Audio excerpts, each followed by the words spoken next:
Logistics are vital to a pit stop, period.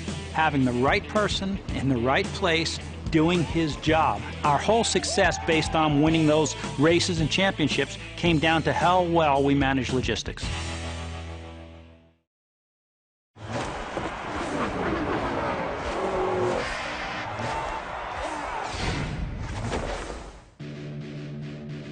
Hi, hello, come on in, everybody. We are your Monday morning quarterbacks. This right here is Green-White-Checkered finish, and on a Phoenix afternoon, the whole thing done blowed up. Bo Estes, Mike Bell with you. Mike, what do you think? It was fun stuff, right? Man, dogs and cats living together. We got everything you need in a green-white-checker. We've got great racing. We've got fisticuffs, shenanigans, wrecks. It's all part of the comments right there on the bottom of the screen. We're interactive.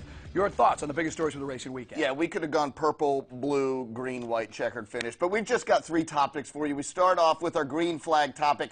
Kevin Harvick gets his first win of the season. Now, Mike Bell, there's rumors out there that he's headed to Stewart-Haas in 2014. Would he have a better chance over with Tony Stewart's crew or with Richard Childress?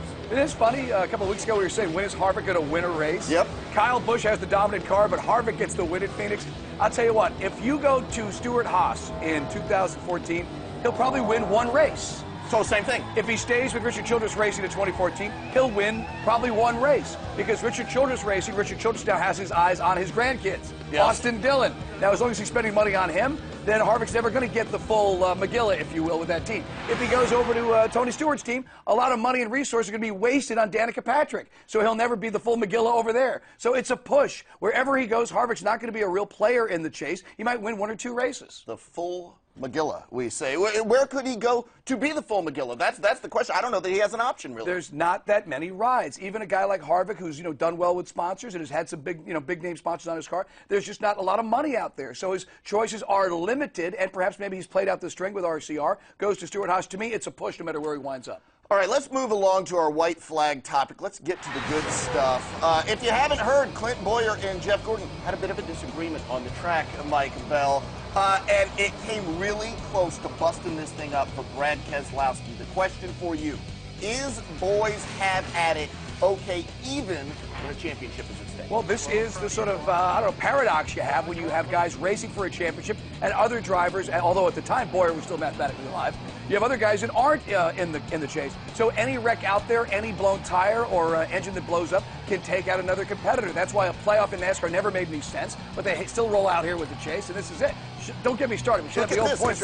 I'm more impressed with 5-hour energy. This guy just spent 4 hours in a car, and he's still got enough juice to run down there and get some. That's right. Get me some. Mixing it up. Was that a 4.40? Sure was. How about Boyer? That. No, I mean, long answer to a short question. I mean, look, this is the chase. I mean, this is the risk you take. Keselowski almost got taken out. It was ridiculous that these guys have this thing.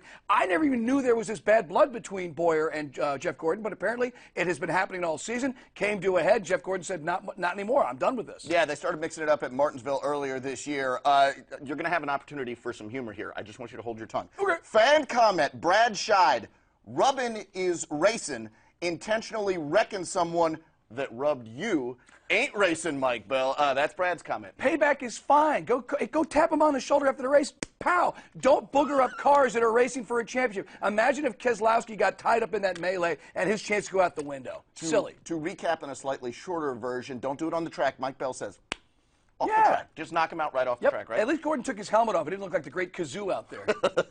Hey, let's move on to our checkered finish, and here it is right here. Jimmy Johnson, tire goes down. He finishes way back. He's more than 20 points behind Brad Keselowski with 1 race to go. My question to you, Mike Bell, is this thing over as we head to Homestead? Well, Kevin Harvick coined the phrase, 2 years ago, the golden horseshoe up the whoop on the 48 team with Jimmy Johnson. Well, the horseshoe ain't there this year. I mean, this is one of the first times we've seen this team get, what do you want to call it, 2 mulligans. They were able to bounce back a few weeks ago when the car hit the wall. This car obviously was really jammed up, and I'm sorry, the way it plays out, you need Keselowski to cut a tire or blow an engine or have the hauler break down a 95 and not get to Homestead. I'm sorry. Your 2012 champion is Brad Keselowski. Yeah, I think it's finished as well. But Elizabeth French, a fan, says it's not over by a long shot, Mike. Not by a long shot. I doubt Jimmy Johnson has been to a proctologist to have the horseshoe removed. So right there for you. Right back at you with Elizabeth French. I mean, look, you know these guys are going to battle. They're not going to give up the fight yet. They'll come out with some crazy strategy, maybe 2 tire stops here and there, whatever they have to do to get their man up front. But even if Jimmy wins this race, I mean, what are we looking at for Keselowski? 15th position, 17th? Easy. He just got to run top 10, finish out the season, and he's good to go. Yeah. It's a shame that we don't get the exciting finish we had last year, but hey, how many times could Jimmy Johnson in the chase have all that luck and not have something like this happen? It happened here in 2012. The only thing is you saw it happen to Jimmy Johnson. You saw it was absolute luck. It was nothing but luck. So it could happen to Brad Keselowski. You sort of doubt it, though. You really doubt it. Mike, it's time to put a bow on it right about here. Well done. I like that. Hey, if you haven't seen the last lap, do yourself a favor. See the last lap because this was just an absolute mess. I like what Denny Hamlin said about NASCAR not throwing a caution because of oil. He basically said Ray Charles could have seen the oil. It was an absolute nightmare out there. What happened put drivers' lives at risk. I know NASCAR doesn't want to do that. I know they don't want to do that, and I trust them to not do that. But what happened out there was basically inexcusable. I agree with you, brother. And the closing bell, taking that theory and running with it. Yeah. Hey, how about Brad Keselowski? That a boy, Brad. If you didn't see his profanity-laced tirade to start the press conference saying, you guys are saying I got a death wish? Tony Stewart saying he was too aggressive. Other drivers calling him out for how he raced side by side at Texas.